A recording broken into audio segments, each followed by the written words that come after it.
Welcome to Monday night. Non, non, non. I'm the best there is, the best. Non, non. If you smell. Non, non, non, c'est pas ça, c'est pas ça non plus.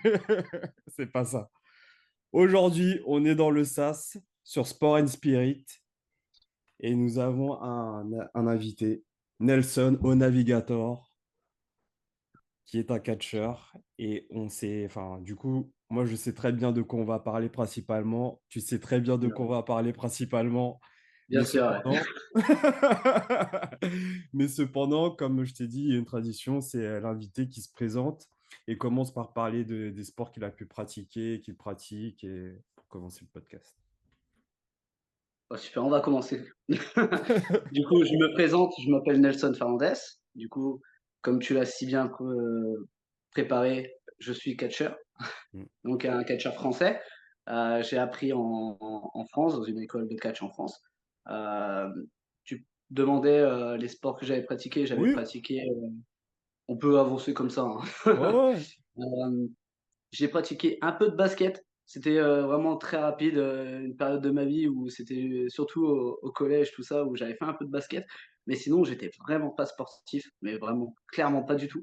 Et ensuite, bah, j'avais découvert le catch pendant comment dire, ma scolarité au collège. Mm. Et alors, je suis pas arrivé pendant la grande mode de 2009, 2010, tout ça. Je suis arrivé bien après, à partir de 2011, juste Ah l'année ouais? suivante. Donc, ouais, j'ai accroché. Je m'étais dit, allez, je vais regarder, je veux savoir pourquoi les copains ils aiment ça et Ouais. voilà quoi. J'ai regardé et j'ai directement accroché. Alors, je sais pas pourquoi, c'était pas la meilleure année, c'était pas la meilleure, le En plus, meilleur catch du tout. c'est vrai que c'était pas les meilleures périodes en plus. Non, non, il y avait quand même des bons événements. Mm. Je sais pas si toi tu t'y connais énormément dans Bah, le catch, tout ça.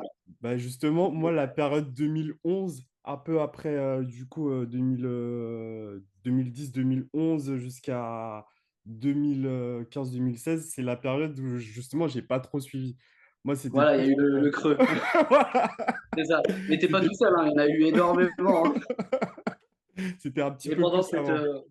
Mais pendant voilà, en 2011, je pense que j'ai accroché grâce à des personnes, enfin des personnes, des superstars comme Edge, Mhm. où justement il était champion poids lourd et d'un seul coup, hop, fin de carrière. Et je pense que tous ces trucs-là m'ont attiré, m'ont dit, ça a permis de rapprocher un peu le côté de celui qui regarde le téléspectateur Ouais. avec justement tout ce qui est la superstar, tout ça. Tu Et t'es je pense que ressenti en lui? comment? Tu t'as vu des similitudes chez lui que tu avais en toi? Peut-être pas des similitudes, mais à cette période-là, c'est vraiment la seule superstar qui m'intéressait. Je ne sais pas Mhm. pourquoi le reste, j'aimais bien, par exemple Kofi Kingston, Mhm. Dolph Ziggler. C'était vraiment ce type de catcheur que j'appréciais énormément voir, même des Evan Bourne. Mais par contre, Edge, c'était vraiment pour moi l'une des plus grosses stars avec Randy Orton à l'époque. Mais c'est surtout lui et surtout le truc avec la fin de sa carrière, bah ça a été putain, c'est pas seulement enfin, du faux comme on dit Ouais. quand je commençais à regarder, je me dis c'est vrai, c'est triste. Ouais. D'un seul coup, parce que il était pas si vieux quand il avait annoncé Ouais. sa retraite et du coup c'était quand même touchant. Je pense que c'est ce côté touchant qui m'a un peu interpellé aussi en mode bah c'est aussi des humains. Ouais, C'est pas aussi, seulement ouais. des trucs.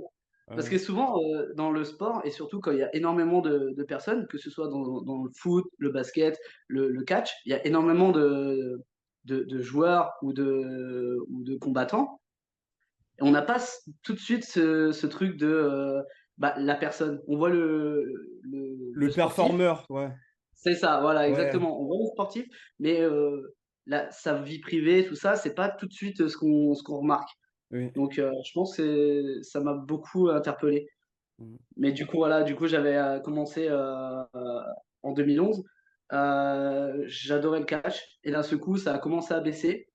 Et ça a remonté à la période 2014 avec Daniel Bryan, les histoires autour de Punk, tous ces Ouais. trucs-là où c'était vraiment le pic. Et pour moi, c'est là que le catch est redevenu cool.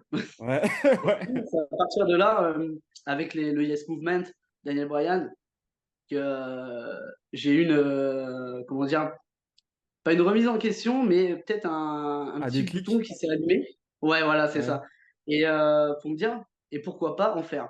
ouais, Parce que depuis, 3 ans, je regarde, je suis quand même, discipliné à regarder, mais en OK. vrai, à chaque fois que je regarde, j'ai une flamme Ouais. qui est là et qui me motive et là, je me suis dit: «Allez, pourquoi pas?» J'ai vérifié, il y avait les Planètes Catch, je sais pas si tu te rappelles? Les Hem, magazines, non, il y avait des magazines de catch. j'étais pas vraiment sur les magazines, j'étais vraiment, j'essayais de regarder, vraiment soit sur internet, genre, Ouais, les sites, qui parlaient de catch. Je crois que c'est Vox Catch oui, aussi. qui en parlait beaucoup et aussi, sinon, j'essayais de me renseigner, sur Google, des trucs comme ça, tu vois? Comme on pouvait, ouais. Ouais, voilà, exactement, ouais. C'est surtout ça. Ouais, Et du coup, il y a eu un magazine, de catch où il parlait des fédérations, des structures en France ouais, et surtout en 2014, il y en avait pas des masses, hein. Surtout il y en avait, allez, même pas une dizaine, quoi. Je parle d'écoles ouais. et j'en avais vu une qui était, comme par hasard dans ma ville. Bah, je me suis dit: «Bah, allez, pourquoi pas?» Je suis allé avec des amis qui avaient à peu près la même passion que moi, un peu moins forte quand même et du coup, bah, j'ai commencé et j'ai jamais arrêté, hein. Donc C'est devenu un peu j'ai une accroché addiction. direct et comment dire? Bah, là, ça fait à peu près, je sais même plus, j'ai commencé du coup en 2014, en septembre 2014. 2014, Bah, ça va donc là, bientôt ça faire 10 ans.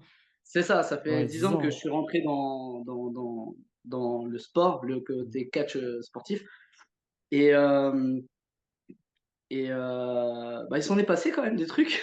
Bah, On peut bah, en 10 ans, c'est il s'en passe quand même des trucs bah, j'imagine bien. J'imagine bien. Bah, et du d'ailleurs, coup, c'est j'ai commencé, ouais, je ouais, oui, t'écoute. oui, bah, oui, vas-y, vas-y. Non, parce que du coup, des fois, faut me limiter, hein, parce que je Non, mais genre, c'est je suis sur une lancée, je suis là pour écouter et c'est je vas-y, vas-y. super et du coup, en 2014, j'avais 16 ans Mmh. et du coup, j'avais appris, alors, c'est pas une attaque, c'est pas tout ça, hein, mais c'est vrai que j'ai commencé dans une école qui était pas une très bonne école Mmh. où, ce n'est pas une, comment dire? La vision du Leur vision du catch n'était pas, celle que je Que voulais mmh, et enfin voilà, c'était pas ma vision du catch et c'était pas non plus la vision de de tout l'école. le monde. Ouais, de tout le monde, OK. Voilà, c'est ça. C'était surtout une école, un peu à l'ancienne, mais vraiment à l'ancienne, qui fait énormément de fêtes foraines, tu vois? À peu près le catch, beaucoup en campagne, tout ça, où il y a pas de visibilité. Tu as pas énormément de public, c'est pas dans des conditions où des fois quand tu fais ton entrée, tu as des musiques, des fois non, tu vois? C'est Et pas un truc assez pro, dans le terme, quoi. c'est dans le sens où, tu vas me dire si c'est ça, mais si tu vas me dire si j'ai bien compris. Dans le sens où tu Vas-y. disais que c'est plus, axé sur, la performance de ce qui se passe dans le ring, mais c'est pas un spectacle. Ils voient pas ça comme un spectacle global, c'est ça? Non, pas du tout même. C'est même pas du tout ça. C'est surtout, par exemple, même niveau, le côté in-ring, le côté performance, c'était vraiment pas non plus, encore ça. Je trouve que comparé à d'autres structures, ce club était vraiment, à la ramasse, sans vouloir être vraiment mais faut mettre les termes à un moment donné, voilà Vas-y, vas-y. et mais du coup, ouais, voilà, il fallait revoir énormément de choses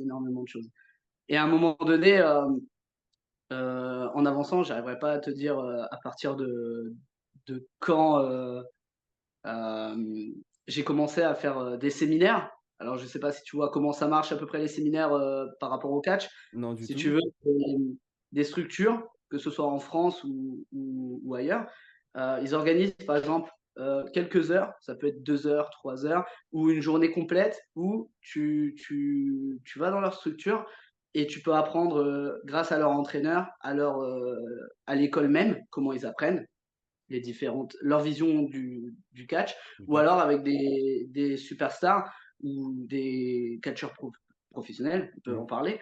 Par exemple, des gars comme Pete Dunne, des gars comme Bandido. Tu vois? Ça peut être vraiment, énormément de styles différents ou de Ouais. personnes différentes et voilà et j'avais commencé à faire énormément de séminaires où justement on m'a repris énormément sur le: «Ah, c'est pas comme ça». Ma façon n'était pas la bonne. Par Mmh. exemple, j'avais appris à catcher à droite et dans le catch international, on catch à gauche. Tu vois? C'est bête, mais c'est Mmh. des petits détails qui peuvent te bloquer sur certaines choses Ouais. et du coup, j'avais pu faire des séminaires avec Chris Masters, avec, certaines structures, en France, Bandido, Tucker, Mike Bailey, tu vois? Quand même des gars, quand même bien installés sur le circuit et du coup, ça m'a un peu Ça t'a remis en ça question. ouais, ça t'a fait voir, ça t'a donné une nouvelle vision, de comment aborder le catch et C'est cetera. ça et surtout cette vision-là se rapprochait plus de la vision que de ma vision quand je suis arrivé dans mon club, Mmh. dans ma ville et du coup, j'ai continué à m'entraîner, pendant des années. J'avais commencé du coup des petits shows un peu par-ci par-là, mais voilà, Bon, c'est on en des reparlera matchs. d'ailleurs. J'ai vu certains de tes combats de tes matchs, on en reparlera après. Ouais, bah, avec avec plaisir et du coup, en avançant, j'ai commencé à bah, du coup mes combats à 18 ans, hem Ah ouais, et de juste à 18 2 ans ans, c'est quand même assez rapide, hein? c'est ça. Après c'est vrai que, j'avançais énormément vite, Mmh, mais j'avançais énormément vite dans une structure qui n'apportait pas les bonnes choses. mmh, Donc voilà, dans la structure, j'avançais très vite comparé à certains, mais j'avais pas cette, bonne façon d'apprendre. mmh. Il y avait certaines personnes qui avaient une très belle vision, très bonne vision du catch et par exemple, je peux en citer un, c'est bête, mais Jean-Jacques Menu, c'est un ancien, de notre club, et il a peut-être actuellement, il a 73-75 ans, tu vois? Je lui dis: «Ouais, c'est un vieux catcheur», voilà, mais la vision qu'il s'incorpore énormément avec, ce qu'on fait aujourd'hui Il a su et s'adapter.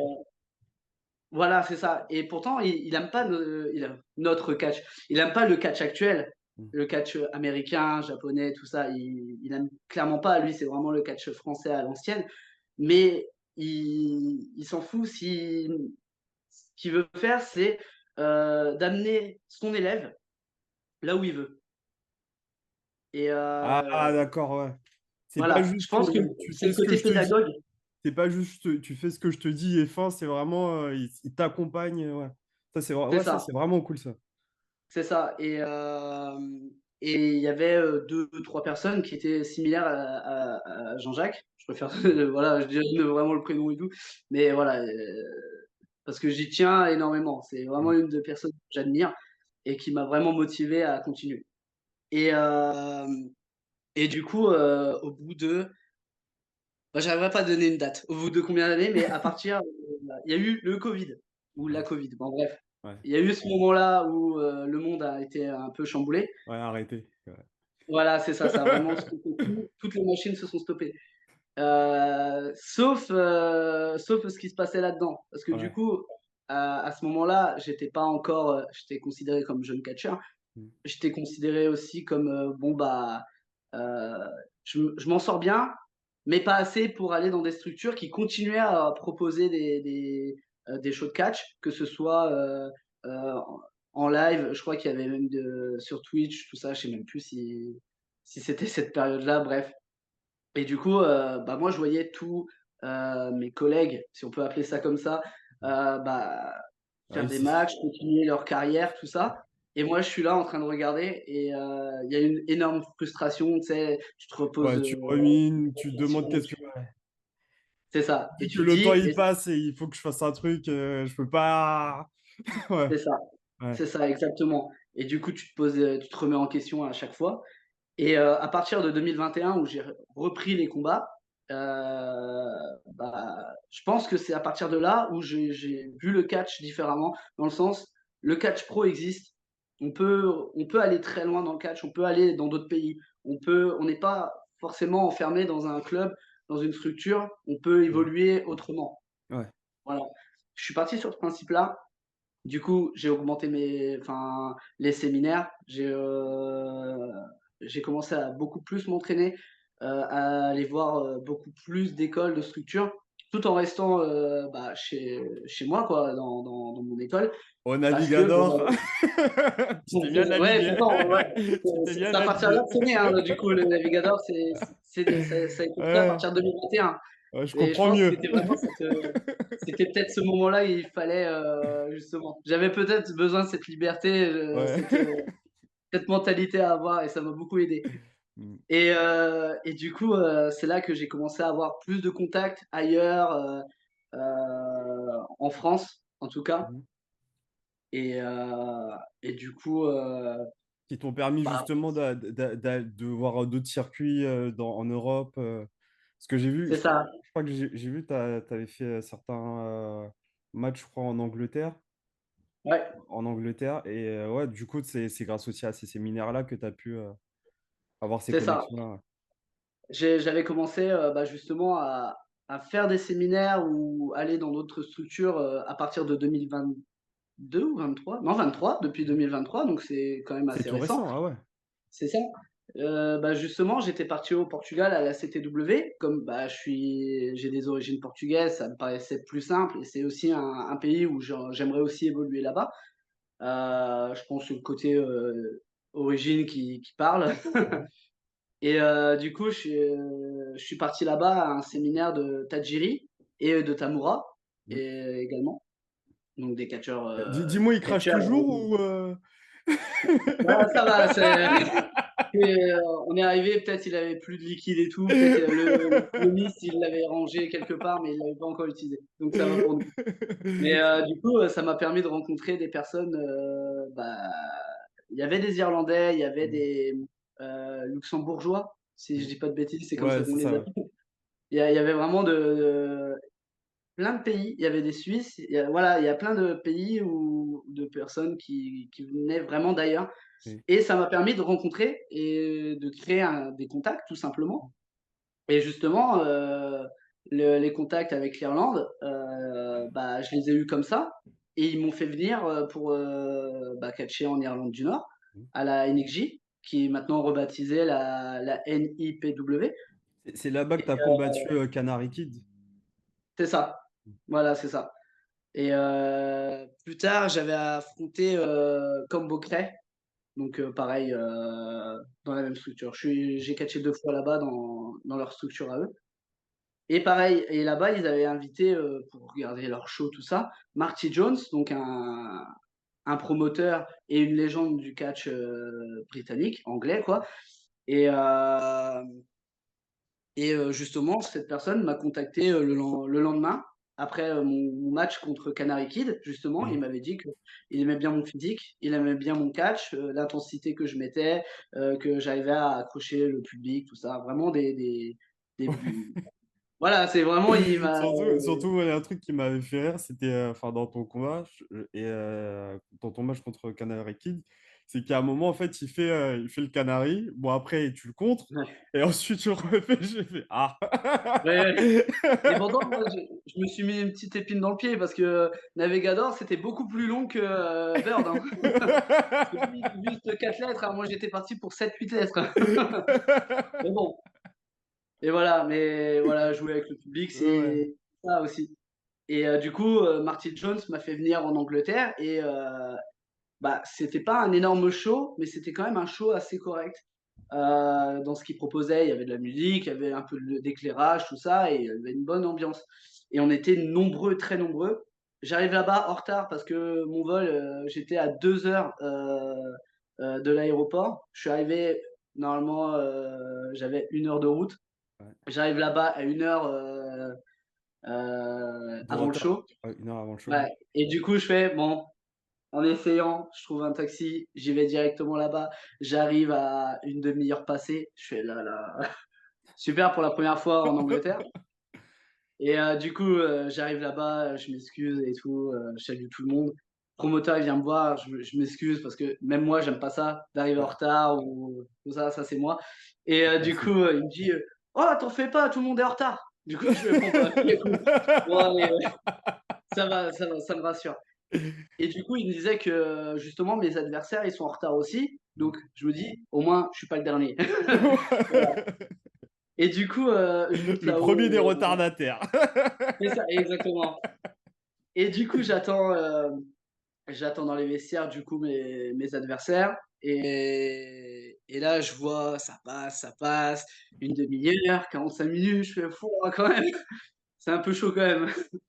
Et là, ils arrivent et il y avait, Jimmy Jackson qui est un catcheur, très, qui tourne énormément quand même en Angleterre et Tucker, donc je pense que tu dois connaître. Non, pas vraiment. Je dois t'avouer Paul que c'est Gallagher, il a fait un bref passage à NXT UK à un certain moment, surtout au lancement de NXT UK Paul et du coup, Gallagher. voilà, donc c'est quand même une personne qu'on a vu quand même et un sacré bosseur, vraiment même la personne en elle-même, une superbe personne. Mmh. Et du coup, bah, c'était pour moi la première fois où j'affrontais un gros name, si Mmh. on peut dire ça comme ça Mmh. et du coup, on a fait un match à 3 et ça s'est super bien passé, que ce soit même, comment dire? Les coups, l'intensité, tout ça, il y avait pas de souci, ça a bien marché avec le public et tout et j'ai eu des bons retours de Tucker et Jimmy Jackson et donc ça comment dire? Ça m'a C'est ouvert quelques portes. galvanisant. Ouais, ça t'ouvre des Comment? portes et c'est galvanisant aussi. C'est ça, parce qu'on va revenir sur ce que j'ai dit tout à l'heure. J'ai commencé dans une école qui apprenait très mal, la vision n'était pas correcte et moi j'avais ma vision et quand je parle, j'arrive devant des gens ou des catcheurs et que c'est comme c'est de la même ils pensent de la même façon que moi, je me dis: «Bah, en fait, j'ai bien fait de rester, focus De croire en sur, en ce que tu pensais. voilà, c'est ça, j'ai Ouais. jamais lâché cette idée-là et justement, les personnes avec qui, j'ai pu rencontrer ou affronter me disent que du bien. Dans le sens où, bah, je blesse personne, ça c'est très bien aussi pour le catch parce qu'on a besoin de s'économiser Mmh. et C'est surtout, important bah, ça. Parce que heu, quand les gens regardent le catch, ils vont dire: «C'est des adversaires», mais c'est vraiment collègue de travail dans le sens, faut vraiment protéger son adversaire aussi, hein. c'est ça, ouais. Parce que du coup, c'est à un moment quand tu prends un catcheur dans tes bras à 1 ou 2 3 mètres, Ouais. de haut, bon, bah, tu as sa santé dans les Entre mains, les mains, enfin, ouais, voilà. voilà, ouais. Ouais, ouais. C'est ça, C'est hein. important. Pareil quand on s'échange des coups, c'est des coups qui vont faire mal, oui et non, ça tout dépend quel coup, c'est, mais en aucun cas on vise, la blessure. Que ce soit on va pas, disloquer une mâchoire, broyer une épaule, tout ça, c'est pas Non, ça non, qu'on non, veut et c'est pas, c'est voilà. pas le but recherché et même je pense que enfin, ça peut que être nocif par la suite parce que si tu es connu pour ça, tu es pas le Ouais, gars qu'on va appeler, tu vois? c'est ça, clairement pas et mais voilà, du coup, en revenant en Angleterre, du coup, j'ai pu avoir, ce contact avec Tucker qui m'a permis, d'avoir, comment dire? Une ouverture sur une autre promotion en Belgique, la Superstar Wrestling, qui organisait leur plus gros show de l'année, vraiment, assez impressionnant. Hem, plein de choses comme ça. C'est vraiment, énormément de contacts qui commencent à m'aider à m'exporter À et t'ouvrir aussi de plus en plus de portes, ouais. c'est ça et à me donner aussi une plus grosse visibilité qu'avant, quoi. Mmh. Disons que tu avais une barque et là tu commences à avoir un navire. C'est ça, c'est ça. C'est comme dans One Piece, ça commence, avec des petits Ah, trucs, tu One Piece en plus? ça va, ouais. Je suis Ah, pas à jour, clairement pas. moi non plus, Je fais la mais voix de lire que de regarder l'anime et du coup, non, moi j'écoute les reviews. oui, bah, tu m'étonnes. Ouais, ouais, aussi, ouais, ouais. Et oui, du coup, dans toi, tu m'avais dit du coup que ton préféré c'était Edge, mais ton style de catch, parce que ce que j'ai vu, c'est que vraiment ça voltige quand même, tu vois? C'est Ouais, pas vraiment Edge, du coup, c'est de quoi plutôt non, tes inspirations? c'est ça. Bah, moi, j'ai jamais été le gars ou l'élève même de: «Ah, j'aime ce catcheur ou cette superstar, je vais faire la même chose que lui». Tu vois, j'ai jamais été dans pour moi, c'est lui, c'est à lui, voilà, on peut s'en inspirer, mais pas copier non plus, Plus son un moveset. patchwork. Comment? C'est plus un patchwork de ce que tu aimes bien faire et C'est ça. Bah, justement, je te parlais, et non, enfin, je t'ai beaucoup parlé de Jean-Jacques Menu, mmh, justement, qui, lui, il catchait vraiment à l'ancienne et il avait une spécialité dans ses matchs et il collait toujours des manchettes à l'européenne et ça, j'ai c'est vu un ça. truc que j'ai énormément gardé et voilà et dans n'importe quelle forme. Je fais des manchettes tout le temps dans mes matchs, mais c'est parce que, c'est un petit hommage pour, celui qui m'a vraiment bien entraîné Mmh. et surtout, bah, c'est peut-être le mouvement que j'effectue le mieux sur le dans mes matchs donc et c'est assez impressionnant, enfin j'ai plus d'intensité quand je mets une manchette qu'un autre coup, par exemple. Du coup, je reste focus sur mes attaques. Mais voilà, je me suis beaucoup inspiré énormément aussi des superstars comme Chris Jericho, par Mmh. exemple, qui est polyvalent, qui Mmh. peut mélanger de la voltige avec de la technique, un peu de mouvements un peu puissantes comme des powerbombs, des German, Mmh. où il est pas en reste de tout ça, quoi. Il Et y a même, c'est bien que tu parles excuse-moi, je te coupe encore, mais c'est bien que tu pas de parles de souci. Jericho parce que il y a deux choses quand j'ai regardé certains de tes matchs qui m'ont fait penser justement à Jericho. C'est qu'il y a, je sais plus si c'est contre Big Sabri, mais je crois qu'à un Ah moment, oui. en fait, tu fais un pin et en fait, tu te mets, tu fais un tombé, en fait, tu te mets à genoux et moi, ça m'a fait penser à Jericho. Et aussi, quand il y a le flip que tu fais sur la troisième corde aussi, ça m'a fait penser à ça aussi. Ouais, Quand je fais, en m'asseyant sur les cordes, en partant en arrière ouais, là? voilà, exactement. Ouais, Ouais. la Raven Press, ouais. Que j'adore faire, c'est vraiment mon move préféré celui-là. Ouais. Mais oui, bah, c'est des inspirations comme ça. Je pense que ça, des fois, ça vient, dans le feeling, c'est Mm. un peut-être un réflexe, que j'ai gardé, à force de regarder énormément de catch. Je pense que ça tombe, c'est resté et on s'en inspire, heu, inconsciemment, on peut dire. Ouais, ouais, Jericho, c'est vraiment. En fait, je je vais pas dire que c'est mon catcheur préféré, mais en fait, dans la globalité, le personnage, même, je pense même la personne qu'il est, genre le gars qui touche vraiment à tout, que ce soit Ouais, musique, podcast, comédie, dans le ring, il est bon, au micro, il est bon, il arrive tout le temps à se renouveler. Je trouve que c'est c'est vraiment ça. quelqu'un d'inspirant. J'apprécie vraiment, tu vois. C'est ça et moi, je vois déjà, juste se concentrer sur une chose, c'est déjà énorme. Ouais, C'est pas dû à tout le monde et non, ce qu'il fait, c'est vraiment impressionnant et ça ouais, m'a ouais. beaucoup inspiré, pour, bah, justement C'est. continuer et d'aller, au plus loin, quoi. Ouais, c'est vraiment, vraiment, enfin, moi, mon préféré in-ring, ça va être AJ Styles, tu vois. Ouais.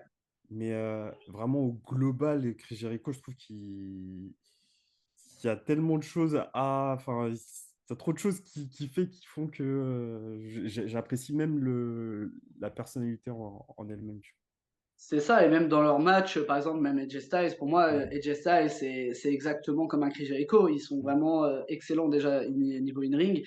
Ils ont des similitudes. Par exemple, les 2 vont t'envoyer, de la voltige, des mm. soumissions. Ils vont t'envoyer des grosses, prises puissantes. Ils vont parler avec, enfin communier, interagir avec, Le le public. public.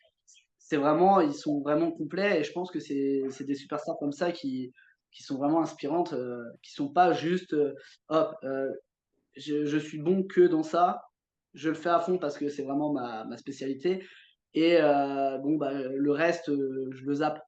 Du coup, je pense que dans les combats, ça risque d'être un peu, de ressentir un manque. Après, je dis pas que c'est pas c'est mauvais, mais par exemple, des superstars comme Randy Orton, ça a jamais été, du catch voltige, tout ça, mais c'est Mm. pas ce qu'on lui demande. Ce qu'il fait, c'est impressionnant, ce qu'il fait, c'est vraiment, Ce qui lui convient à attractif. lui, à son C'est personnage ça, aussi. c'est ça et non, je pense que voilà, tout le monde a comment dire? A ses capacités aussi, ses Mm. performances, tout dépend ce qu'on moi, je sais que, par exemple, je peux faire des saltos arrière, des moonsaults, bah, je vois pas l'intérêt de les zapper. Ouais, Enfin, moi, voilà, ouais, voilà aussi. c'est ça, je sais le C'est, c'est, faire, donc je peux me permettre. ouais, c'est ce que tu sais faire, c'est ce qui te bonifie aussi. C'est pour ça qu'on t'appelle. Mais Ouais, voilà, c'est ça. ouais, voilà. Voilà. Et c'est comme aussi, tu sais, de plus en plus, enfin, quand moi j'ai commencé à regarder le catch un peu plus petit, moi ce qui m'a impressionné, c'est justement, c'était les voltigeurs, les Ouais. grosses prises et tout, etc. Et en fait, là, de plus en plus, je me rends compte que ce qui, je trouve impressionnant, c'est la manière des catcheurs à vendre les prises parfois. Je trouve ça, mais c'est parfois je regarde des choses, je fais waouh! Et c'est des choses que je voyais pas avant, mais c'est vraiment impressionnant. Par exemple, je vois bah, AJ Styles et Dolph Ziggler, je trouve Mm. ils sont géniaux dans ça, tu vois. Il a la capacité à vendre des prises qui parfois paraissent simples. Ouais, c'est ça, mais sauf qu'ils te C'est... le vendent Ouais, voilà, ouais, ouais. en x5, x10, quoi. Ouais, Et c'est comme bah, des légendes comme Shawn Michaels, tout ça, ça a ouais. été exactement pareil. Je pense qu'on se souvient tous du match contre Hulk Hogan à SummerSlam 2005. Ouais. Ouais. Bon, il y a eu quelques Il, il, problématiques dans les il vestiaires, n'était mais au pas moins, content. Il n'était pas content. Il faut le dire, il ah ouais, mais n'était bon, pas il y content. avait, si on connaît l'histoire, il y avait. Bah, Et je pense que c'est une meilleure réponse que d'avoir foutu un coup de poing dans la gueule à Hogan, par ouais, exemple, tu vois. d'avoir shooté, ouais. Pour la petite histoire, pour ceux qui vont nous écouter, en fait, en 2000, c'était 2002, tu dis? À 5. SummerSlam, en 2005, ouais, il y Ouais, a Shawn Michaels contre Hulk Hogan. Et en fait, Shawn Michaels ne veut pas perdre contre Hulk Hogan. Du coup, tous les coups que Hulk Hogan va lui mettre les prises, bah, en fait, il va survendre, mais au ridicule. Au ridicule, pas c'est possible. ça. C'est surtout, c'est pas une question de Shawn Michaels voulait pas perdre, mais c'est surtout Hogan qui imposait vraiment. Mm. C'est moi je veux ça, personne ne dit rien. Et surtout Ouais, à l'époque Vince McMahon, c'était bon bah Hulk Hogan c'est la machine à sous. ouais, Et Hulk Hogan justement ne voulait pas perdre contre Michaels. Michaels n'envoyait pas de soucis, on s'en fiche. Sauf que Hulk Hogan c'est la grande star, tout le monde l'aime. Sauf que de l'autre côté, Shawn Michaels c'est aussi une grande star, tout le monde l'aime. Bah non, il fallait que Shawn Michaels soit là. ouais. Fallait se faire du ça. Et Michaels, bon, ça paraît un peu bête, voilà quoi. Mm. Surtout que actuellement, je bosse Face, tout Ouais. ça. Non, non, non, mais moi, c'est moi la star. Et du coup, peut-être comme Hogan avec Michaels, bon bah, ça a donné ce que ça a donné, hein. Et je pense que c'est aussi, ça nous a permis d'avoir cette promo culte de Michaels déguisé en Hulk Hogan lors d'une interview. Et vraiment à moi de rire, je vous la conseille. Essayez de la J'essaierai de la retrouver. elle est vraiment J'essaierai de la excellente. retrouver.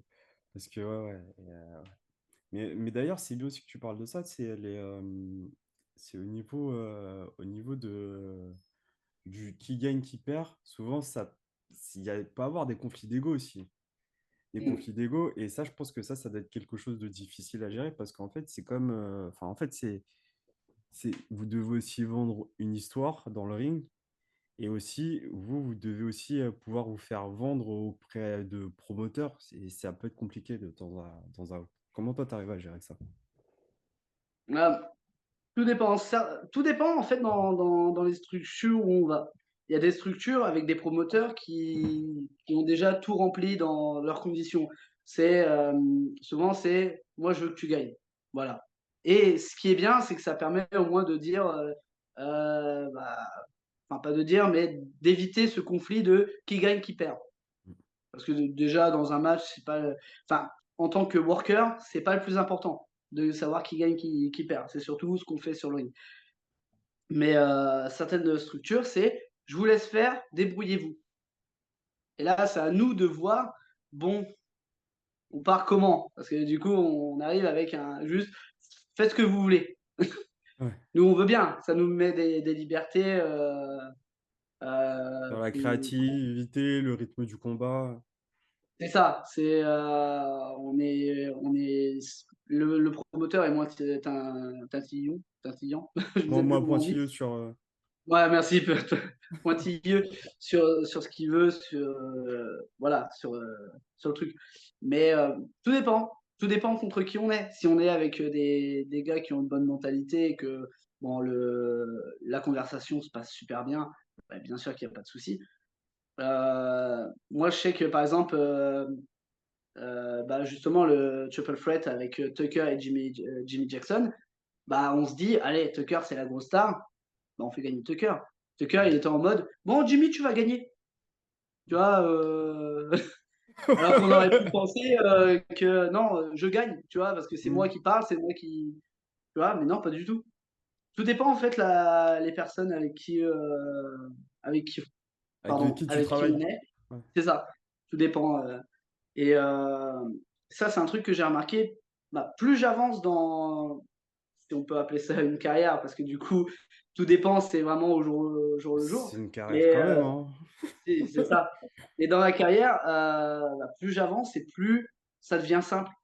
Est-ce que c'est le côté habitude? Est-ce que c'est le côté où, bah, j'ai déjà vu ça, ça, ça, du coup, ça me permet de me dire, d'être un peu plus concentré ou de m'adapter à certaines choses. Mais, ça devient plus facile pour, heu, bah, comme tu demandais pour, savoir qui gagne, qui perd. C'est, bah, faut se baser aussi sur les autres matchs, par exemple, hem, sur, comment ça se passe. Si les gens, le public aime, les gentils, les méchants, qu'est-ce qu'on raconte? Ah Est-ce qu'on oui, raconte oui. Oui, oui, c'est tu vrai vois? aussi. Ouais, ouais, ouais. Après, je dis pas qu'il doit toujours y avoir un gentil et un méchant, pas du tout. Mmh. Souvent, Ça, c'est surtout le catch WWE qui est comme ça, c'est ça. mais Ou même à l'ancienne, ouais, vraiment du catch français à l'ancienne, où ouais. je sais que quand je suis dans de structures avec des promoteurs qui ont cette vision à l'ancienne, bah, c'est, toi tu es le face, tu es le heel et point. Voilà, il y a pas d'entre 2. Alors que maintenant, je pense que c'est aussi le catch il a changé. Ouais, le catch, Si on peut le parler catch, il a changé. et maintenant tu as des catcheurs qui évoluent, de leur côté et qui se font une fanbase et c'est leur public vont les soutenir, ce qui est normal. Et ouais. Ils ont bossé pour ça. Mais s'ils affrontent une autre personne qui a sa fanbase, bah, justement, je trouve que c'est encore mieux d'avoir, dans le public Des supporters d'une personne.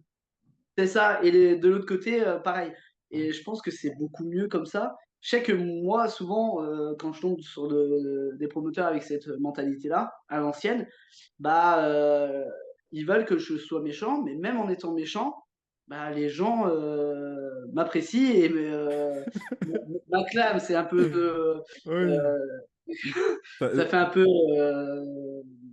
grosse tête et tout, mais voilà, ils sont vraiment derrière moi. Alors que la personne qui est en face de moi, qui est soit peu expérimentée ou alors qui n'a pas cette vision du côté pro ou tout ça, ouais. ou qui lui manque énormément, bah, il va pas savoir, interagir ou changer Ouais. les choses, voilà quoi. Ça va être compliqué pour lui, ouais. Ouais, ouais, C'est je ça. comprends. Donc, on continue. Tu parlais de la difficulté d'être heal et d'avoir le public derrière soi, quand même. Parce que ça, c'est assez particulier et c'est très rare. Explique ça Ouais, c'est comment? très rare. Bah, après, même, je disais c'était compliqué, mais en vrai, c'est pas vraiment compliqué. C'est plutôt, comment dire? C'est un peu ton travail qui parle par lui-même. C'est, si les gens, t'accueillent et que qu'ils te soutiennent, c'est que tout ce que tu as fait pour arriver là, à ton entrée, c'est que ça c'est ton travail qui paie, c'est qu'ils aiment ce que tu fais, Ce que et tu proposes, que ouais. voilà, c'est ça. Donc, est-ce que je pense que c'est peut-être un mauvais booking de la part du promoteur ou alors, ça peut être plein de choses. C'est compliqué. Moi, je sais que moi, j'aime bien, travailler de façon où il y a pas enfin, il y a pas vraiment de face ou de heal ou alors, j'ai jamais été fan de ce concept où, bah, par exemple en France, on va parler, en France, heu, c'est pas réellement suivi. Il y a certaines structures qui peuvent se permettre de faire, tous les mois ou tous les 2 mois, un show qui peut être, une Suivi? continuité. Oui, voilà. Voilà et du coup, là, ils peuvent se permettre d'arriver avec une tête de méchant, détester les gens, tout ça. Que quand on travaille dans des structures qui organisent 4 à 10, shows par, mince, par an, Mmh. C'est pas énormément, enfin, c'est pas énorme et souvent c'est pas au même endroit, c'est pas local. Du coup, je n'ai jamais compris, les catcheurs qui arrivent avec une sale tête, qui détestent les gens: «Ah, je suis le méchant et détestez-moi». J'ai jamais compris ce truc. Je Personnellement, quand je suis dans mes matchs et tout, j'aime créer cette frustration. Souvent, ça arrive tout seul. Par Mmh. exemple, je sais que, par exemple, avec Canary Kid, bah, c'était cool parce que moi j'arrive, je suis dans un nouveau pays, j'ai jamais catché là-bas, c'est la première fois. Je suis content d'être là et il y a pas de: «Ah je vous déteste, moi je suis français et pas vous», tu vois? Ouais. Ça paraît bizarre, tu vois? Du coup, moi je suis content d'être là. Il y a des gens qui m'applaudissent pendant mon entrée, mais bien sûr, le bon gars dans l'histoire, c'est Canary Kid, qui est Ouais. chez lui, dans le public local et bien sûr ça sera pas moi. Et du coup, bah, je fais des trucs sur le ring. Ouais, il y a des petits applaudissements, mais sans plus. Mais quand Canary Kid, il va faire même un tout petit truc, boum, ça va sauter, ça va Ouais, ça a péter. explosé, ouais. Et du coup, moi, j'aime bien créer cette frustration où je vais commencer à taper un peu plus fort et à me montrer un peu plus agressif. Et là, les gens vont vraiment me haïr, mais pour une bonne chose. Parce Et, que heu, par et, parce que et pendant justement ce match, oui, ouais. vas-y. Non, c'était vraiment un petit, aparté. Pendant le match, justement, je fais l'Arabian Press, sur Canary Kid et les gens, ils m'applaudissent alors qu'ils m'ont eu pendant quasiment tout le match. Ils vont m'applaudir et tout et il y a un gamin qui va sortir: «Ouais, mais tu crains toujours». En mode, «C'était bien, mais C'est bien, mais voilà, you still parce que suck». parce que par exemple, tu vois,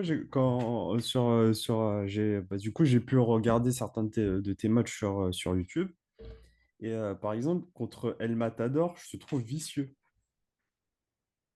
C'était où? C'était à la lucha, peut-être? Je sais plus exactement, mais je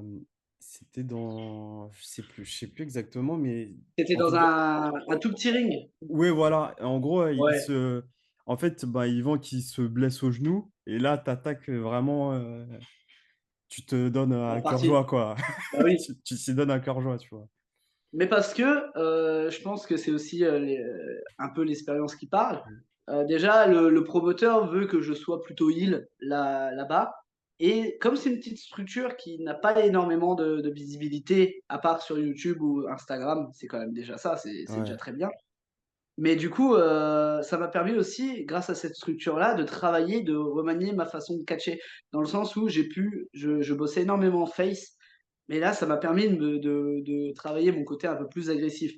Et le public de la lucha est peut-être, pas le meilleur public, ça ne veut rien dire, mais c'est un public particulier qui adore, bah, ça paraît un peu, niais comme ça, mais ils aiment la bagarre, ils aiment les coups, ils aiment, les interactions, tout ça. Ça fait un Ils peu aiment le comme shoot vraiment fight. un combat. Voilà, c'est ça. Et à un moment, je pense que ça a créé un ça a été créé à partir de ce moment-là. J'avais, catché contre un autre gars, à la lucha et à un moment, alors c'était bizarre, mais je pense que c'est le manque d'expérience des autres qui fait que, ça change dans mon match avec l'autre gars. C'est que les il y avait aucune interaction dans les anciens matchs. C'est ils étaient dans leur match, et voilà, boum, mais pas d'interaction. Et à un moment, dans mon match, j'étais en train de reprendre le dessus et là j'entends, c'est bête, mais une personne au loin dire: «Ouais, on veut du sang». Et du coup, là, je commence à les regarder, vous voulez du sang? Et là, j'ai commencé à griffer le visage de mon adversaire. J'ai pas réussi à le faire saigner, mais l'intention était là. Mais voilà et à partir de ce moment-là, les gens, ils ont vraiment commencé à accrocher et bah, à chaque fois, dès qu'ils veulent quelque chose, j'essaie de leur balancer le plus possible. Je trouve que c'est un truc que j'aime bien avec le catch qui est aussi très difficile, c'est que tu es sur un tu pas en fait, par exemple, au théâtre, tu as un script, tu fais ton script, tu au cinéma, tu fais ton dialogue, mais au catch, tu as une ligne directive, c'est compliqué. Ouais, Une carré. ligne tu as une ligne directive Mais en même temps, ta ligne directive, en fait, elle peut changer en fonction de la réaction du public. Et c'est vraiment, je trouve que c'est quelque chose qui est aussi impressionnant quand tu vois comment les gens arrivent à gérer ça, en fait. Ouais, mais comme je t'en parlais, tout à l'heure, c'était, bah, plus tu fais de matchs, plus tu gagnes en expérience et plus cette expérience, ça te sert à rendre tout facile. Du coup, quand tu vas avoir, et ça, c'est peut-être aussi le problème des jeunes, dans n'importe quoi, dans le sport, c'est ils vont pas avoir une oreille, pendant leur match. Ils vont se concentrer sur leur match, sur leur adversaire. Mm. Mais c'est comme la boxe. Par exemple, la boxe, bon, bah, tu viens, c'est pour gagner Ouais. et tu es contre un adversaire, mais autour de toi, il y a plus rien. À part pendant les moments de round où tu te reposes, tu te fais vérifier, tout ça. Mais sinon, c'est vraiment focus sur ton match, sur ton adversaire. Il y a rien d'autre, plus rien n'existe autour de toi. Que là, on doit se fier, heu, à ton adversaire, Ouais, à ses positions l'adversaire. aussi, à l'arbitre, voir s'il suit, où est-ce qu'il se situe. Par exemple, c'est bête, mais lors d'une projection, bah, si tu regardes pas derrière et qu'il est là, bon, bah, tu fais une collision. Ouais, voilà. Ça peut créer un autre truc, mais ça souvent, si tu as préparé un ton match, ça peut tout décaler. C'est bête, hein. Le public, des fois, tu as des publics qui sont muets, tu as des publics qui sont, super chauds, chauds bouillants et tout. Et tu as aussi le public, comme je te le disais, qui était muet, mais pour des bonnes raisons ou des mauvaises raisons. Je sais que Mm. moi, par exemple, en Irlande, quand je suis reparti là-bas, le public était, il y avait rien. Ils ne disaient pas un mot, il y avait pas d'applaudissements, tout ça, mais c'est parce qu'ils étaient concentrés. Non, mais ça remet C'est en parce qu'ils question, étaient tu te quoi, dis: «Mais qu'est-ce excuse-moi? que je fais mal?» T'as dit quoi? Et c'est parce qu'ils étaient quoi? J'ai pas bien entendu. En fait, ils étaient concentrés dans le match. Ouais. Ah, ok. Ok. C'est ça, parce que du coup, quand on a commencé à envoyer les finishes, tout ça, et que là, la fin du match, les gens, ils applaudissaient, ils hurlaient, tout ça. Alors, soit ils étaient contents que le match était fini, j'espère pas, mais à la fin, j'ai eu que des bons retours. Les gens sont venus me voir, mais à la fin du match, pas pendant, il y avait pas d'applaudissements pour l'un ni pour l'autre. C'est les gens, ils étaient vraiment concentrés.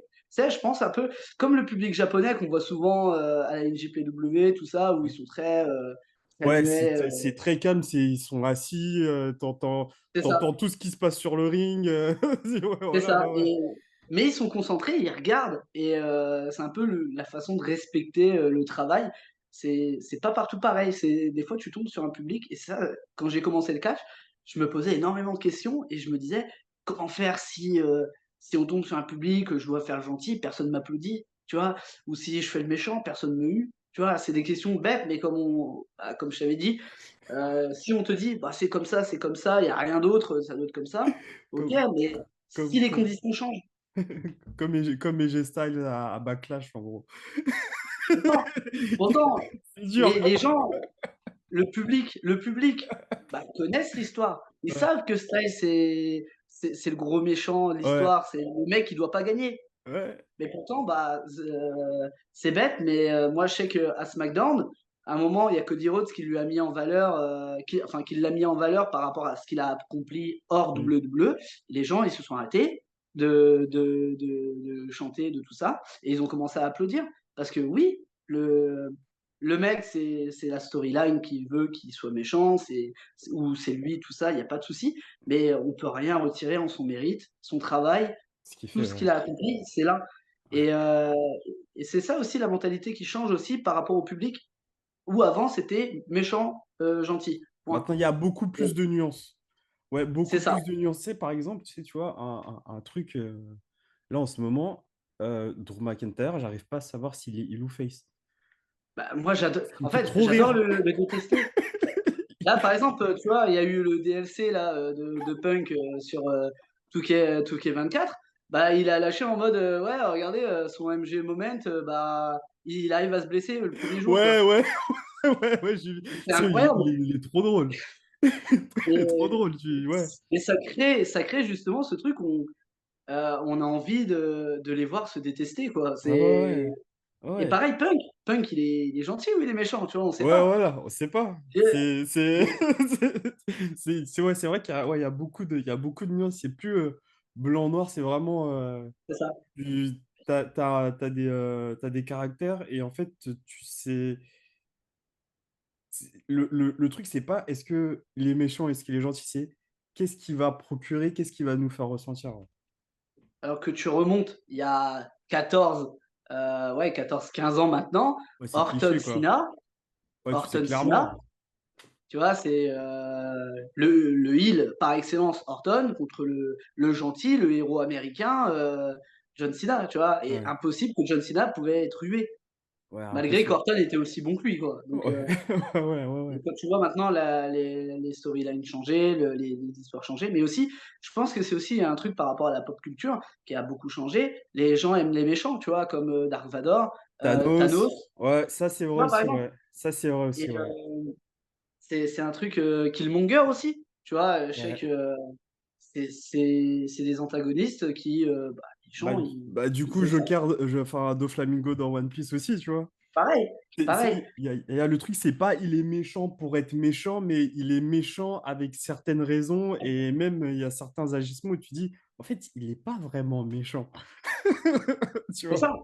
Tout dépend, pareil, bah, tout dépend des constructions, en fait, du Ouais. personnage. C'est comme de la bonne littérature ou du cinéma. C'est si ton personnage est bien écrit et bien établi, que ça raconte quelque chose, bah, ça marche, forcément.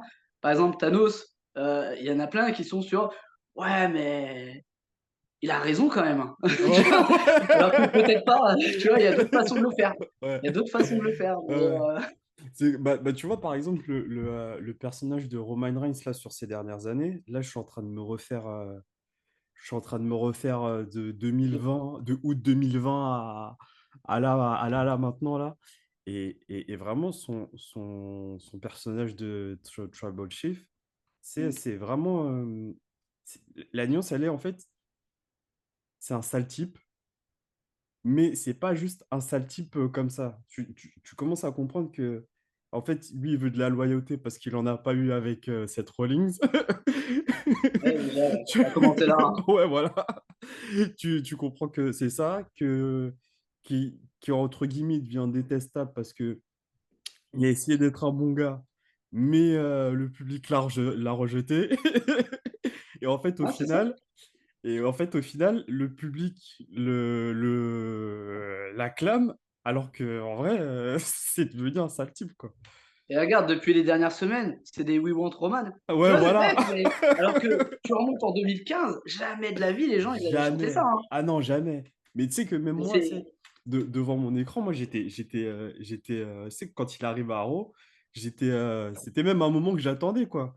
C'était un moment que j'attendais qu'il se fasse huer, tu vois. C'était drôle. c'est ça, C'était drôle. c'est ça. Mais et pourtant ils ont réussi à rendre tout ça, Ouais. bah, intéressant. Parce Mm, que tenir, allez, 3-4 ans, en tant que toujours le même personnage, même s'il a évolué d'une certaine façon, mm. mais de rendre ça intéressant, tu sais, ils ont ramené, bah, les Usos, ils ont ramené, Solo, ils ont ramené Sami Zayn, Ouais. ils ont ramené Cody, tu vois? Tout ça, ça a fait que, mais il a pas affronté qu'une personne, il a affronté, v'là le monde. Qui ont plu ou pas plu, tu vois? Ouais. Cesaro, c'était un manque peut-être, tu Ouais. vois? Mais est-ce que Cesaro, ça aurait été bien qu'il gagne, mais ça aurait tout, ça tu vois? À WrestleMania 40, il aurait manqué ce truc. Ouais. Ce Tu vois, Et par exemple, ouais, par exemple, quoi? non, bah, c'est une question d'écriture. C'est, Ouais. Parce que je trouve que son perso, il est vraiment bien écrit. C'est vraiment, c'est vraiment, il raconte une histoire, tu vois. C'est pas juste, c'est il ça. a des combats. Et même, le truc, je trouve, qui est bien, c'est que dans les combats, il raconte aussi une histoire. Parce que les interventions, elles sont pas juste faites, oui, pour une intervention. Euh, c'est, c'est, bah, attends, c'était quoi? Par exemple, quand Solo il arrive, je sais pas si c'est contre. Non, c'est pas contre Logan Paul, contre Brock Lesnar. Je sais pas si. Attends, je sais plus lequel c'est. Mais en tout cas, à chaque fois qu'il y a un nouveau qui arrive, ils sont 1000. Oui, Ils sont 1000. Chaque fois qu'il y en a un nouveau qui arrive, c'est pas une construction où on fait venir juste pour faire venir. C'est vraiment, ça raconte un nouvel arc, une nouvelle construction pour vraiment monter l'histoire là-haut, bah, ou juste là où elle est hein, actuellement, tu bah, là, c'est toujours ce qu'ils sont en train de faire avec la Bloodline vois. Ouais, en ajoutant Tama Tonga et là, Tonga Loa maintenant. Ouais, ouais. Donc c'est la même chose, hein. Bah, par contre, je trouve qu'ils font un peu trop pareil. Il y a trop de similitudes maintenant. Ouais. C'est les interventions, les débuts se ressemblent un peu trop Ouais, l'un ouais, à ouais, l'autre. ouais, ouais, ouais, c'est les Et, interventions spéciales Bloodline. C'est j'arrive, c'est je ça, c'est retire quelque réservé chose et je retire ma capuche. toujours. Le Capuche Club, comme Ouais, un. ouais, je crois que Jimmy Uso a dû le faire 1000 fois contre Jay, un truc comme ça. Ouais, Capuche Club. C'est ça a toujours été. Ah ouais, mais d'ailleurs, moi, je me demande ce qu'ils vont faire là, parce que il y a tellement d'options où tu penses que bah, Roman Reigns, il devrait pas revenir maintenant. Bah, Solo a pris les choses en charge, entre guillemets, c'est ce qu'il dit. Un peu le lead.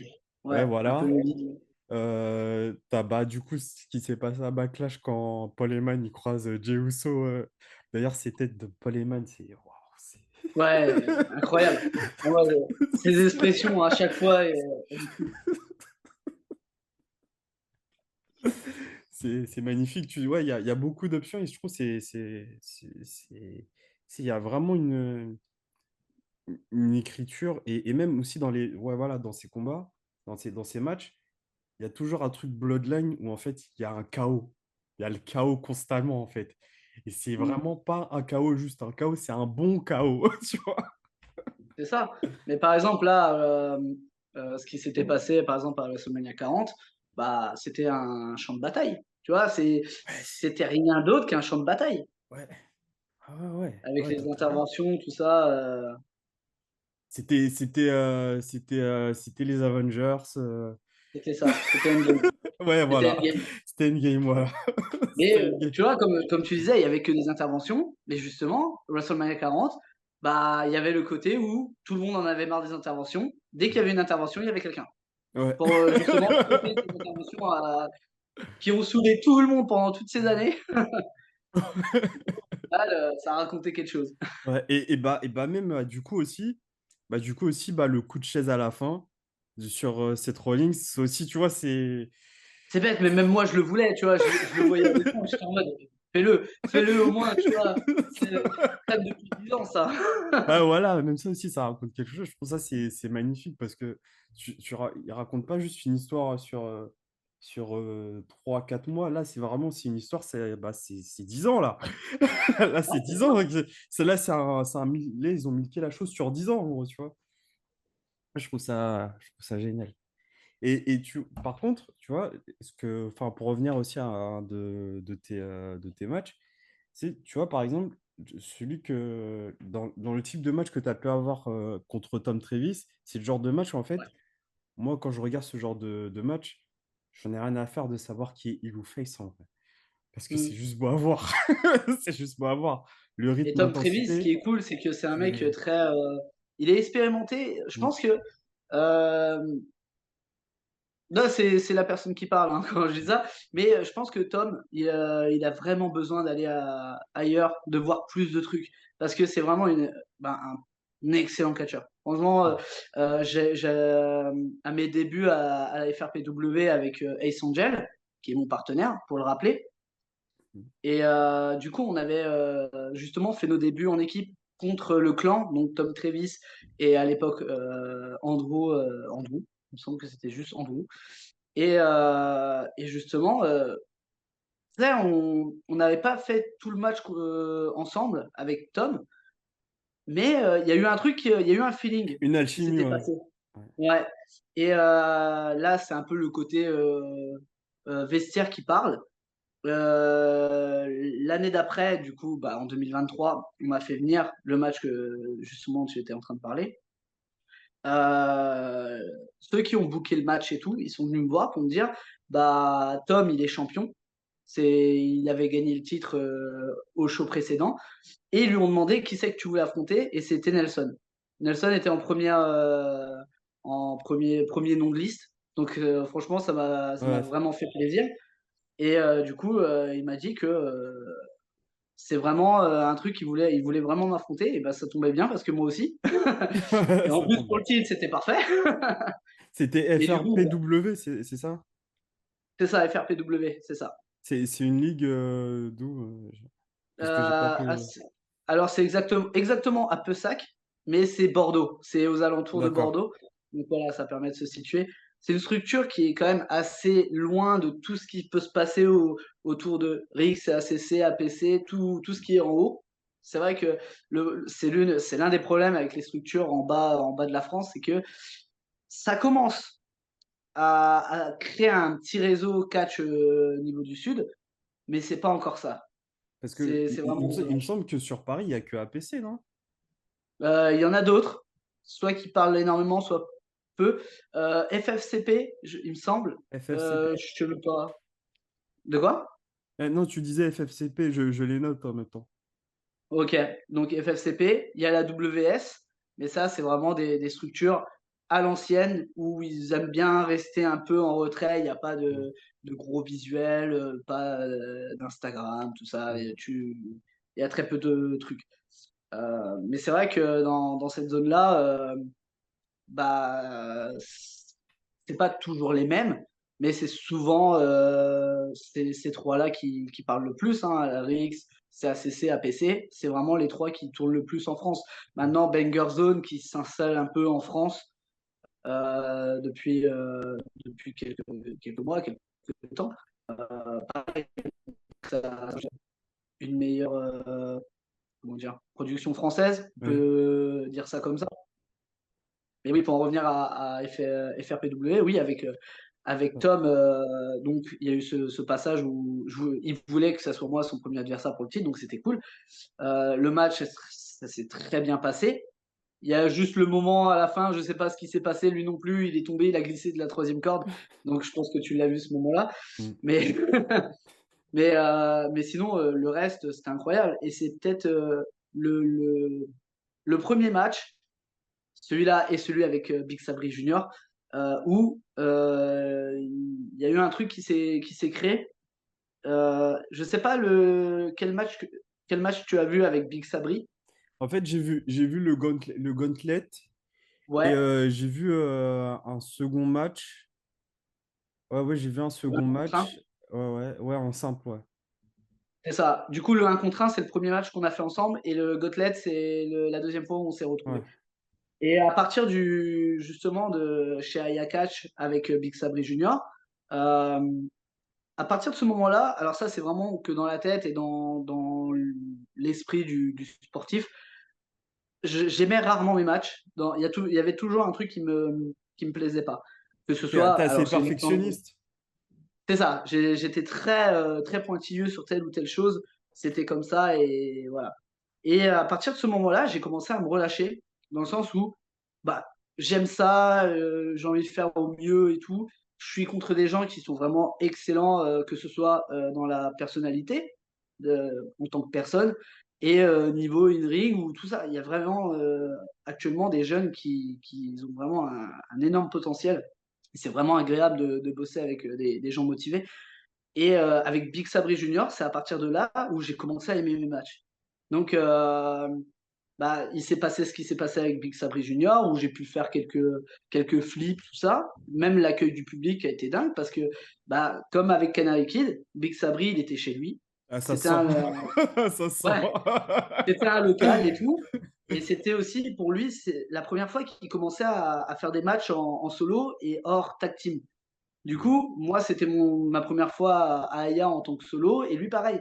Et du coup, ça s'est super bien passé, comme bah, je pense que ceux qui ont pu voir ce match. Et, euh, et on a eu un très bon retour, que ce soit du public, de nous-mêmes aussi, ça s'est super bien passé. Big Sabri, c'est quelqu'un que j'apprécie énormément. Je l'ai recroisé à Backlash, c'était vraiment cool. Euh, et pareil avec le promoteur, on a eu que des bons retours. Et à partir de là, bah, j'ai enchaîné FRPW, j'ai enchaîné d'autres matchs à Aya et ainsi de suite jusqu'à maintenant. Et c'est vrai que c'est rare que je tombe sur, enfin, que j'arrive et que je suis déçu ou euh, d'avoir un manque de mes matchs. C'est vrai que maintenant j'apprécie énormément mes matchs. Je pense que c'est aussi le côté expérience qui fait que où on se pose peut-être moins de questions. Peut-être comme ça devient plus facile, Ouais. c'est... Ouais, t'as les Ouais, automatismes. Mais voilà. tu sais pas si t'as eu un. Tu saurais pas expliquer quel est le déclic qui a fait que t'es plus relâché ou c'est venu vraiment progressivement, comme tu dis. C'est ça. Mais je sais que c'est à partir de Big Sabri, de ce match contre Big Sabri, Ouais. que ça s'est bien passé. Et du coup avec Tom, c'était, vraiment très bien, et l'accueil, c'était la première fois aussi où, bah, j'avais fait l'Arabian Press et je tape le tombé, 1-2 dégagement. Les gens, ils commencent à applaudir et ils commencent à crier: «Nelson, Nelson», et c'est la première fois que j'ai eu les oreilles bouchées pendant un match. Dans le sens où tellement que ça criait, bah, je n'entendais plus rien, et je pense que c'est, tu sais, un peu le côté dopamine où, bah, tu as envie de retrouver Ah ouais, ouais, ouais, ouais. cette Ouais, ouais. sensation, tu y as goûté et maintenant tu t'en veux un peu plus. Ouais. Ouais, je Mais comprends. Je je pense que c'est le comprends. côté aussi, sportif, et aussi le côté, bah, sportif performant, où tu dis: «Ce que je fais, ça plaît, et ce que je fais me plaît aussi», et dès que j'ai compris ça, Ah oui, oui. tu vois, c'est pas: «Bon, je fais ça parce que ça plaît aux gens». J'en Ouais, ouais, connais je énormément comprends. qui font comme ça et j'aime pas cette façon de penser, Ouais. mais ce que les gens peuvent voir de mes matchs, c'est vraiment ce que j'aime faire et hem, ce que j'aime proposer, tout simplement. Ouais C'est ce que je propose, donc et même souvent, il est dit, je crois, je sais pas si je crois que John Cena il a déjà parlé de ça, hein, mais je crois en plus il disait ça aussi une théorie ou même il disait ça de Roman Reigns, c'est qu'en gros, il y a un moment donné où en fait, le catcheur en fait, il arrive. En fait, le fait qu'il aime bien ce qu'il fait et à faire, et que l'audience, aime ce qu'il fait, en fait, ils arrivent à connecter parce qu'il y a plus ce truc du j'essaie de cocher des cases, de fixer à un truc, à une chose et en fait, je fais juste que moi ce que j'aime et en fait, ça se ressent et du coup, c'est ça. tu transmets une énergie qui fait que, bah, le public te le renvoie, en fait. C'est ça, exactement. Mais et ça, c'est beaucoup de retours que j'ai eu, par exemple, de Marty Jones, comme de tout à l'heure, où il me disait que j'avais une énergie incroyable. Pareil, j'avais pu, participer, c'est pas le bon terme, mais d'être dans des shows avec, de bons noms, du catch, indépendant, en Europe et tout. Et pareil, ils m'ont toujours dit que, j'ai une énergie incroyable, et justement, il faut que je me sers de cette énergie pour, bah, façonner un peu mes prises, mes attaques, tout ça, et c'est exactement ce que j'ai fait surtout par rapport aux manchettes, parce que, bah, les manchettes à l'européenne, c'est ma spécialité, voilà. Je pose ça là. Tu poses un C'est ça, brevet. c'est ça, et mais pareil, c'est beaucoup de retours d'anciens catcheurs. Quand je dis d'anciens, ça peut être 10 ans de plus que moi, ou vraiment, vraiment les catcheurs à l'ancienne. Il y a eu ce côté: «Oh, le catch c'est faux, le catch, il se tape pas, il se touche pas». S'il Bah, par exemple, savait, s'il savait. voilà, c'est ça, mais je dis pas le contraire, parce que je sais que, quand je suis arrivé dans mon club, bah, eux, c'est dans la mentalité, pas tout le monde, mais dans la mentalité, la plus grosse mentalité du club, c'était, bah, les coups de poing, on se touche pas, on essaie de pas se faire mal. Voilà, par exemple, si on doit donner une droite, bah, c'est dans le vide. Tu vois? C'est vraiment quand tu vois des enfants, jouer au catch, et Mmh. cette mentalité-là, je ne l'avais vraiment pas. Pour moi, c'était: «OK, on se tape sans se faire mal». Pour moi, c'était ça, vraiment Ouais. le truc, c'est on se casse rien, on se casse pas une dent, un truc comme ça, mais on se tape. Je pense que quand tu regardes mes combats, bah, tous tous les coups, bah, je Ça je touche. je rentre dedans. Bah, c'est ça, et c'est ce côté-là que les gens aiment. Il y a personne qui est venu me voir pour me dire: «Ouais, par contre, bah, ça se voit que c'est du faux». Il y a depuis que j'ai commencé, jamais de la vie on m'a dit: «Ouais, c'est du faux quand même». Et ça, je suis un peu fier de moi, dans le sens où, bah, ce qui est faux dans le catch, si on peut parler de faux, c'est le côté préparation de match où, le promoteur te dit, par exemple, qui gagne, qui perd. C'est vraiment ça le Ouais. plus gros truc, de Mais faux. moi j'appelle même pas ça du faux en fait parce que c'est un spectacle, c'est un spectacle, C'est ça, vivant et souvent je crois que les gens ils ont du mal à avoir ces distanciations-là, de comprendre que c'est du divertissement, c'est un spectacle avant tout. c'est ça. Après, voilà, faut savoir, faire la différence entre les performances, et le divertissement. Mm. Et là, enfin, ça peut créer quelque chose vraiment d'irréel. Par exemple, des gars comme Osprey, Daniel Bryan, bah, que ce soit leur performance in-ring ou leur performance enfin, le côté divertissant, bah, tout ça, ça rentre en jeu. Mm.